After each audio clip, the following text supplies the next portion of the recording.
नमस्कार दोस्तों, मैं आप सभी का स्वागत करता हूं अपने यूट्यूब चैनल एग्ज़ाम कॉपी में।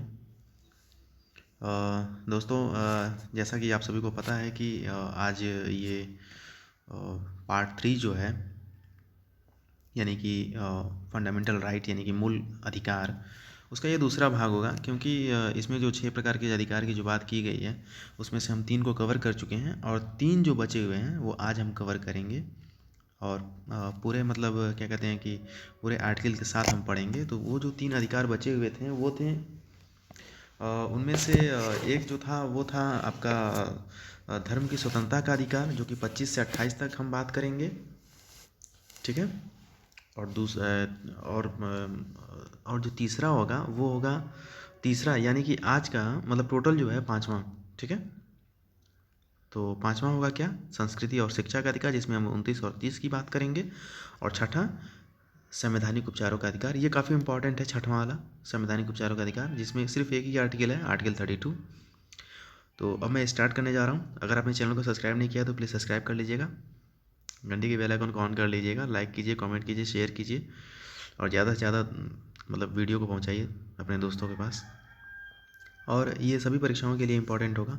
और लेखपाल हो गया, एसएससी जीडी हो गया। एसएससी जीडी का तो खैर एग्ज़ाम हो चुका है, लेकिन आगे भी इसके पेपर होंगे, तो उनके लिए ये काफ़ी इम्पोर्टेंट होगा।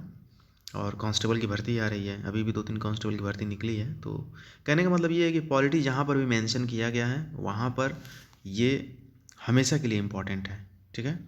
सिर्फ एक एग्ज़ाम को टारगेट करके मत आप सोचिए, आगे जो भी आने वाले परीक्षाएं हैं उनको उनके बारे में सोचिए कि अगर कहीं पर भी जीएस में अगर पॉलिटी मेंशन है तो ये मैं जो सेक्शन बढ़ा रहा हूँ ये काफ़ी इंपॉर्टेंट है।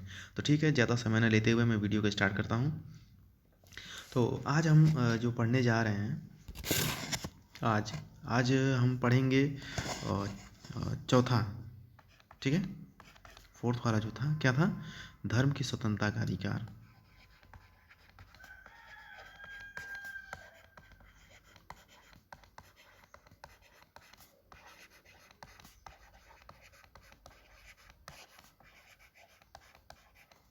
धर्म की स्वतंत्रता का अधिकार, इसमें जो है वो है 25 से 28। अब हम एक एक करके सारे आर्टिकल्स को हम देख लेते हैं कि क्या है ये। तो इसमें जो पहला जो आर्टिकल है यानी कि 25, ये बात करेगा अंतःकरण की और धर्म से के अबाध रूप से मानने की और आचरण और प्रसार करने की। यानी कि आप जिस भी किसी धर्म को आप मानना चाहते हैं, उसका प्रचार प्रसार करना चाहते हैं, तो आप आर्टिकल 25 के तहत आप स्वतंत्र हैं। आपका जो भी मन कहेगा, आप जिस भी धर्म को आप मानना चाहते हैं आप मान सकते हैं, इसमें कोई दबाव नहीं है, कोई आपके साथ कोई जोर ज़बरदस्ती नहीं कर सकता है। यानी कि इसको हम याद करने के लिए सिर्फ कैसे लिखेंगे, तो मानने, आचरण और प्रचार, ठीक है। धर्म को मानने, ठीक है, और आचरण और प्रचार। स्पेशली आपको ये जो तीसरा जो वर्ड है ना, ये प्रचार, ये आपको मतलब पूछेगा एग्ज़ाम में कि धर्म के प्रचार प्रसार की बात किस आर्टिकल में की गई है, तो वो 25 है, याद रखिएगा, ठीक है। फिर हम आर्टिकल 26 देखते हैं क्या है। तो 26 में दोस्तों ये है कि धार्मिक कार्यों के प्रबंधन यानी कि उनके मैनेजमेंट की बात की गई है। जैसे मान लीजिए कि आप कोई इंस्टीट्यूट चला रहे हैं, इंस्टीट्यूट कह रहे हैं, जैसे मान लीजिए कि अगर कोई धर्म है तो उसका हम प्रबंधन कैसे करेंगे, उसका मैनेजमेंट कैसे करेंगे, ठीक है, लोगों तक कैसे उस चीज़ को पहुंचाएंगे, इस चीज़ के बारे में आर्टिकल 26 के बारे में लिखा है। यानी कि सिर्फ इतना आपको याद रखना है कि धार्मिक कार्यों का प्रबंध, बस, ठीक है, 26 में। क्योंकि वर्ड जितना ही छोटा रहेगा उतना ही हमको याद करने में आसानी होगा, और काम के वर्ड हमको बस याद करना है। धार्मिक कार्यों का प्रबंध, ठीक है, बस इतना आप याद कर लेंगे, धार्मिक कार्यों का प्रबंध, बस हो गया। 26 में यही है। 27 में क्या है, तो 27 में दोस्तों है किसी विशिष्ट धर्म की अभिवृद्धि के लिए करों यानी कि टैक्स। बस आप इतना याद रखिएगा ना कि 27 में ना धर्म से संबंधित टैक्स की बात की गई है। टैक्स यानी कि कर, बस इतना ही आपसे पूछेगा वो कि टैक्स के बारे में किस आर्टिकल में पूछा, मतलब मेंशन किया गया है। बस आपको 27 याद रखना है, ठीक है। जैसे मान लीजिए कि कोई विशेष धर्म है, उसको मानने वाले लोग हैं, तो कुछ मतलब टैक्स की इसमें बात की गई है, ठीक है। बस इससे ज़्यादा कुछ इम्पोर्टेंट नहीं है। और इसका जो लास्ट वाला जो है वो क्या है, वो 28 है। 28 में क्या है, तो कुछ शिक्षण संस्थाओं में धार्मिक शिक्षा या धार्मिक उपासनाओं में उपस्थित रहने के बारे में स्वतंत्रता प्रदान की गई है। यानी कि कोई भी आपसे कोई जोर जबरदस्ती नहीं कर सकता है, कहीं पर भी आपका मन करे आप उपस्थित रह सकते हैं, नहीं मन करता है आप नहीं उपस्थित रह सकते हैं, कोई उसमें दिक्कत नहीं है, ठीक है। तो धार्मिक शिक्षा या धार्मिक उपासना में उपस्थित, ठीक है। कैसे लिखेंगे इसको, तो धार्मिक शिक्षा, धार्मिक शिक्षा या धार्मिक उपासना उपासना में उपस्थित, बस इससे ज़्यादा कुछ नहीं, उपस्थिति, ठीक है। ये तो हम बात कर रहे हैं जो चौथा जो था धर्म की स्वतंत्रता का अधिकार, ठीक है, उसके बारे में हम बात कर रहे थे 25 से 28। और यहाँ पर हमारे ये यानी कि धर्म की स्वतंत्रता का अधिकार जो है, यानी कि चौथा अधिकार हमारा समाप्त हो जाता है। अब हम चलेंगे किस पे, अब हम चलेंगे संस्कृति और शिक्षा संबंधी अधिकार। इसमें सिर्फ 2 ही आर्टिकल हैं, 29 और 30। तो हम क्या बात करेंगे, पाँचवा क्या है, संस्कृति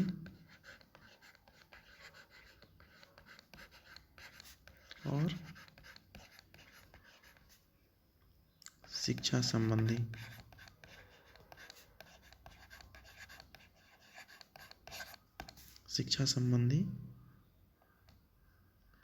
अधिकार। 29 और 30, इसमें सिर्फ 2 ही आर्टिकल हैं, ठीक है, याद रखिएगा। तो देखिए जैसे 29 में क्या कहा गया है, 29 इसमें क्या कहा गया है कि जैसे मान लीजिए कि कोई अल्पसंख्यक है। अल्पसंख्यक दोस्तों देखिए 2 आधार पे आप देख सकते हैं। एक तो संख्या के आधार पर आप देख सकते हैं, और दूसरा भाषा के आधार पर आप देख सकते हैं, ठीक है। जैसे मान लीजिए कि अल्पसंख्यक का जो मतलब जो पहचान किया गया है ना, वो एक तो भाषा है और दूसरा संख्या है।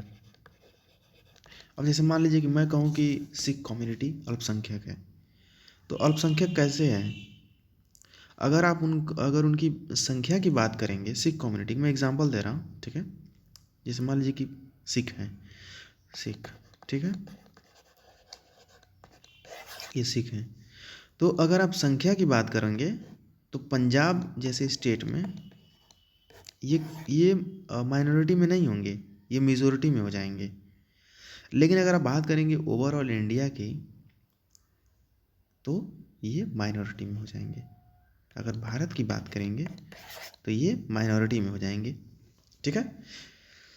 तो इसलिए बस आप ये याद रखिएगा कि अल्पसंख्यक की जो परिभाषा है ना, वो 2 स्तर पे दी जाती है, एक तो भाषा और एक संख्या के आधार पर। तो ठीक है, इसको मैं अभी इरेज कर देता हूँ।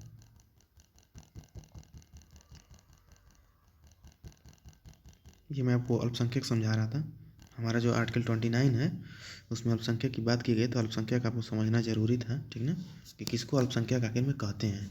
तो देखिए अब आर्टिकल 29 में क्या कहा गया है कि अल्पसंख्यक वर्गों के हितों का संरक्षण, सुरक्षा संबंधी अधिकार, यानी कि जो भी माइनॉरिटी में है, जो भी माइनॉरिटी पीपल्स हैं, उनके अधिकार की जो सुरक्षा की जो बात की गई है, वो आर्टिकल 29 में है, ठीक है। तो आप ऐसे बस याद रख सकते हैं कि हितों का संरक्षण, नहीं, एक जो इम्पोर्टेंट वर्ड है इसमें अल्पसंख्यक, ये बहुत इम्पोर्टेंट है, ठीक है,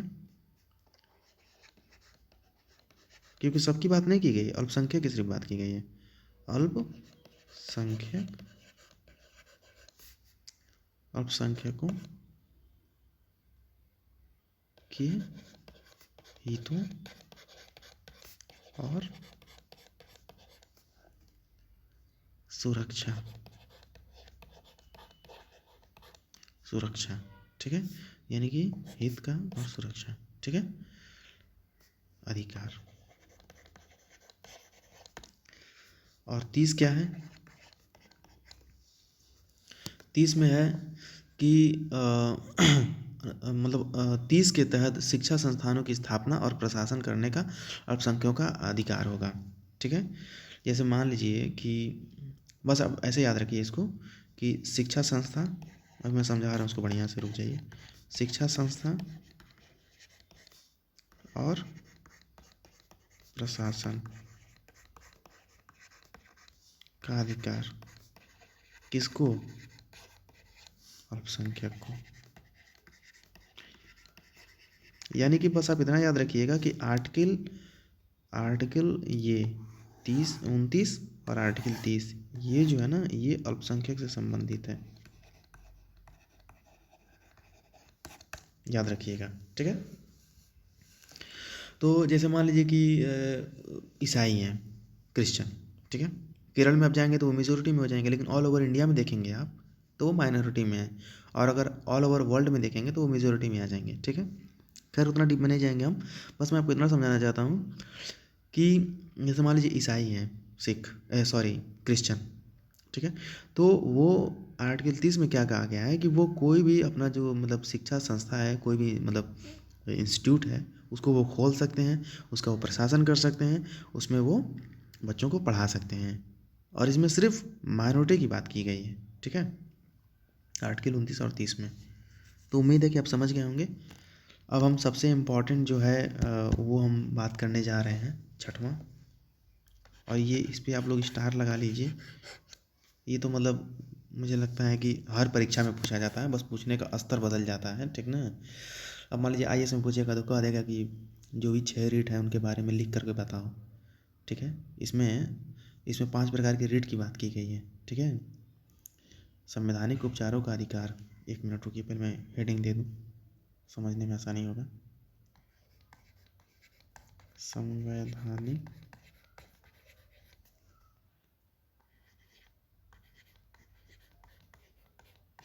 उपचारों का अधिकार, आर्टिकल 32, ठीक है। अच्छा, तो तो इसमें क्या है कि जैसे मान लीजिए कि आर्टिकल 32 के तहत आप डायरेक्ट, अगर आपका मूल अधिकारों का अगर हनन होता है तो आप डायरेक्ट सुप्रीम कोर्ट जा सकते हैं। और इसमें एक और आर्टिकल है 226, ठीक है, इसमें आप हाई कोर्ट में आप जा सकते हैं, ठीक है। अगर आपके मूल अधिकारों का हनन होता है तो आप डायरेक्ट वहाँ पे जा सकते हैं, और इसमें आप सुप्रीम कोर्ट में जा सकते हैं आर्टिकल 32 के तहत, ठीक है। ये मतलब याद रखिएगा। और इसमें 5 प्रकार की रीट की बात की गई है, ठीक है, 5 प्रकार के रीट की बात की गई है। वो रीट क्या है हम देख लेते हैं। तो पहला जो है,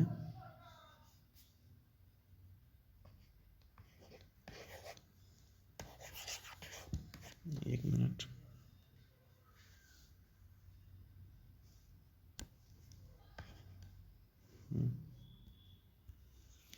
हाँ, तो इसमें जो पहली जो रीट है वो है बंदी प्रत्यक्षीकरण।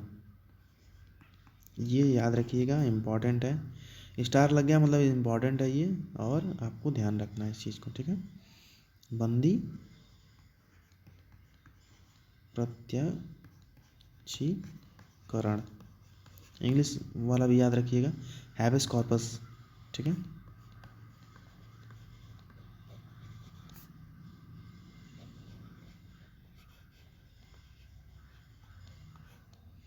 हैबेस कॉर्पस, ठीक है, ये काफ़ी इम्पोर्टेंट मतलब रेट होती है ये, ठीक है। जैसे मान लीजिए कि अगर कोई आपको अरेस्ट कर लेता है, पुलिस वाले अगर अरेस्ट कर लेते हैं, ठीक है, तो 24 घंटे के अंदर, यानी उसमें थोड़ा सा ट्रैवल का टाइम छोड़ दिया जाता है, लेकिन 24 घंटे के अंदर आपको मजिस्ट्रेट के सामने पेश करना होता है, यानी कि ये सबसे बड़ा रीट माना जाता है ये, ठीक है। फिर दूसरा क्या है? दूसरा है परमादेश, परमादेश, ठीक है, मैंडमस, 1 मिनट,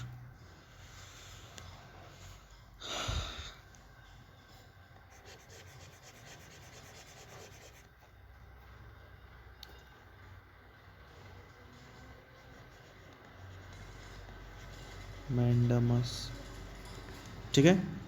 तीसरा क्या है? तो तीसरा जो है वो है प्रतिषेध।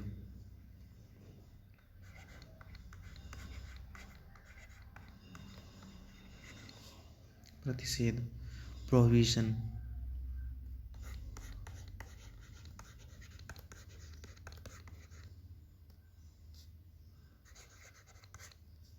प्रोहिबिशन, ठीक है।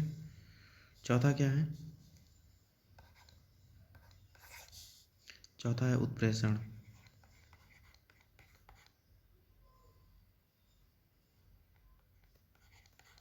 उत्प्रेषण, ठीक है।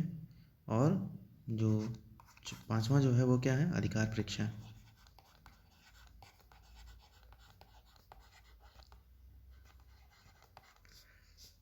ठीक है, क्वा वारंटो।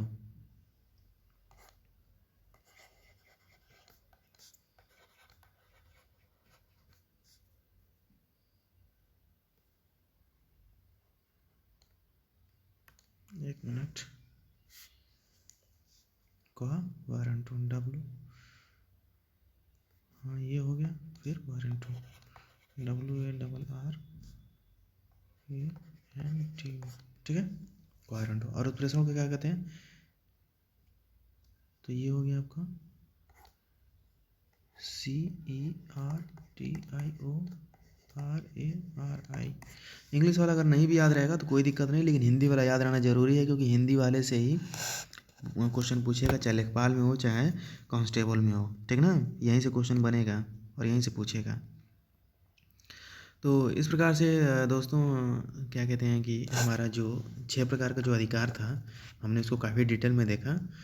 और हाँ देखिए, एक और चीज़ बताना भूल गया मैं, जो मतलब क्वेश्चन बनता है ये, ठीक ना, कि संविधान की आत्मा।